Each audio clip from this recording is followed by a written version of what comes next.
Welcome back here on First Things First as we continue to celebrate and honor those who serve and those who have served. Fox Sports salutes proudly them and, of course, their families as well. All right, we are going to take a turn now. So it is much. Wednesday, which can mean only one thing. Uh-oh. It was a fairly unpredictable weekend in the NFL, which means an updated version of our guy Nick's NFL tiers. We got some movement in the ranks, Nick. Please. All right, do please, not reveal them yet.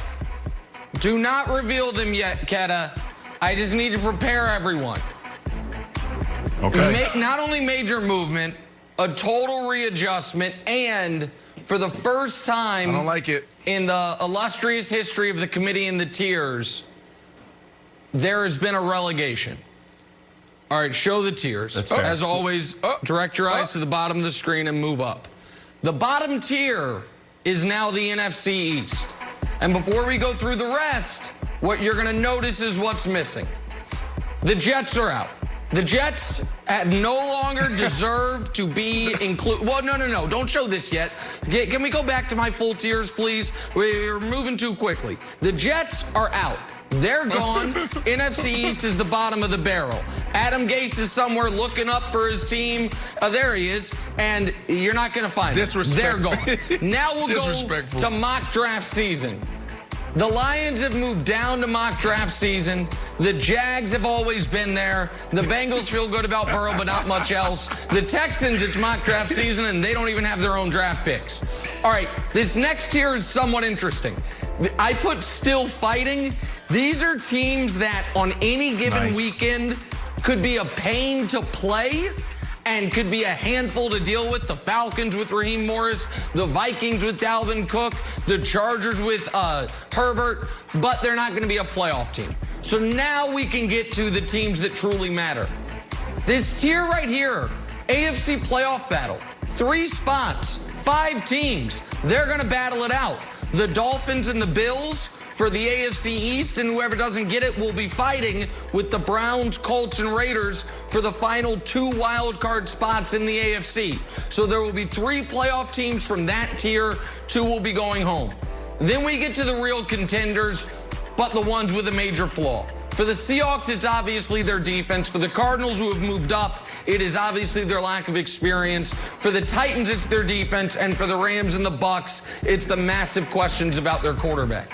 Then you get to the cream of the crop. Championship caliber. Saints, Ravens, Packers, Steelers. These are the best teams in football aside from the defending champion. Number 1 contender, there isn't one. That was the Steelers. But the Steelers' shaky performance this week against the Dallas Cowboys, having that game come down to a final heave from Garrett Gilbert, a week after a game came down to a final heave by Lamar Jackson. A week after a game came down to a final kick by Stephen Gostkowski that missed. 3 weeks in a row, they could have been beaten on the final play of the game. You're no longer the number 1 contender. And then the champs stay the champs. So there's the tiers. The committee had some hard soul searching. Do we kick the Jets out? Yes. Do we leave a tier vacant? Yes. So that's where we're at. Wow. Brandon Marshall, this will finally be the week, I am convinced, that you say, Nick, you and the committee got it exactly right. Absolutely not. A few issues here. Number 1, I asked you nicely not to disrespect the Jets anymore earlier in the show, and you doubled down. You don't even have the Jets on your tier list. That's unbelievable. Where's the Jets? That's unbelievable. But look, all right, we're going to skip over that. You don't respect the Jets. You just totally ignored me. So let's go down. Let's go to my number 1 issue, and that's the number 1 contender. I have an issue with this. There's 5 teams that should be there. The Saints, the Ravens, the Steelers, the Bucks, and the Seattle Seahawks. They're all contenders. What do we call contenders? And I would also ask this, Wilds, okay? Because I know you always petition the committee. I think we need to petition the committee to add another tier. And this tier would be watch out tier. Because the Chiefs, your champs. They're the champs. They should stay right there until somebody knock them off. But they definitely need to watch out because they have the hardest remaining schedule. There's a chance that they could potentially be the 4th, the 5th seed with this remaining schedule. So I petition the committee to ask to add a watch-out tier, Nick. Can we get that done? Look at this schedule. Look at this remaining. You already lost to the Las Vegas Raiders, and you have them. The Bucs is still a really good team. It's going to be a defining moment for the Bucs. Whilst I will say this, if you want to know who is the real deal in the NFL, just watch the Chiefs games for the remaining of the season. Nick, would you like to respond, or would you like to hear my petition to the gentleman from Kansas City? I'll just respond quickly. That Chiefs remaining schedule, you know what it looks like to me? 14-2 at worst. Maybe 14-2? they split with the Saints and Bucks, but their basement is 14-2. So the remaining schedule, be damned, that team, there is no concern. So I don't even, 14-2 at worst. Probably 15-1, but 14-2 at worst. Wildes, what is your issue with the committee, Wildes? What's your beef? I, Kevin Wildes, would first like to respond to criticism of my petitions when people ask, Kevin, why are you doing this in kind of a parliament theme? I do not know, nor is it any of your business. But Kevin Wildes would like to petition the gentleman from Kansas City to move the Steelers up to the #1 contender status for the following reasons I will lay out henceforth. Number one, it wasn't an ugly win last week. Some people will say, hey, you snuck one out of Dallas. Wrong. They came back from a 15-point deficit. A win is a win, and they have 8 of them and 0 losses. The idea that the committee is penalizing a team that continues to find ways to win and may do so all the way to Tampa is ludicrous. Reason number 2.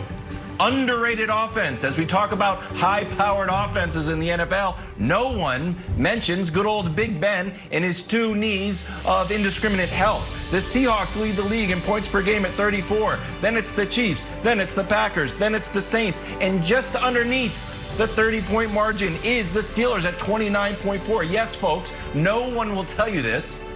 But the Steelers have the 5th best scoring offense in the league. And finally, it is that vaunted defense.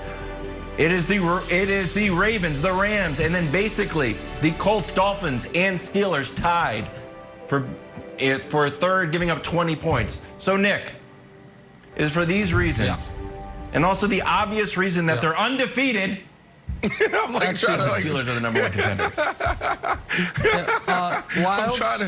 Wildes, listen, the committee knows all those facts you just gave, and what it sounds to me like is the Steelers have the 6th ranked offense and the 6th ranked defense. That's what you just laid out there. No. So if you want to somehow 6 plus 6 is 12 divided. No, they're third. The defense, they're all tied. It's 20, 20.1, 20.1. Yeah, okay, well, that's great. 6th best offense, call it the 4th best defense. That ain't the #1 contender. And I am not going to just gloss over the fact that for 3 weeks in a row, their games came down to the final play of the game. There is only one team, I'm giving them credit. There is only one team in the league clearly better than them, the Chiefs. But I no longer can say definitively they are better than those other excellent contenders. It's not, again, if you want to do a standings, Wildes, you can do a standings. No. They're atop the standings. They're not atop the tiers or the power rankings, Wildes. Really quick, Brandon, because I have one bonus mention for the committee. The Ravens have had ugly games. The Packers had a ugly game to the Bucs. The Steelers have not had ugly games. They had games that were close that they ended up winning. The idea that they're on the same tier as the Packers, who got smashed by a team that's below them in the tier, is just offensive to me. And honestly, I didn't want to go here. Offensive. It makes me question the integrity of the committee. I'm sorry. Someone has to say it. This committee. Listen. There are some questions about it. Listen, Brandon, I think echoes it. I understand you guys are much more comfortable with a standings And you can open up USA Today and see the standings. This involves nuance and investigation. And the committee has not been overwhelmingly impressed with the Steelers. Who is this committee? The last Who's few on this weeks. committee? You know what? Who's on this committee? We were going to reveal, You can't. Brandon, we were going to reveal How do you the have a committee tier this and week. you don't have anybody in the tier? We were going to reveal the How do committee you have a this tier? week, but Nick there were too is many nuanced. threats. There All was right, too many we're threats gonna have much more on against this the coming up committee, later so in they the asked show. to remain anonymous. Guys, have we seen the end of Dak Prescott in Dallas?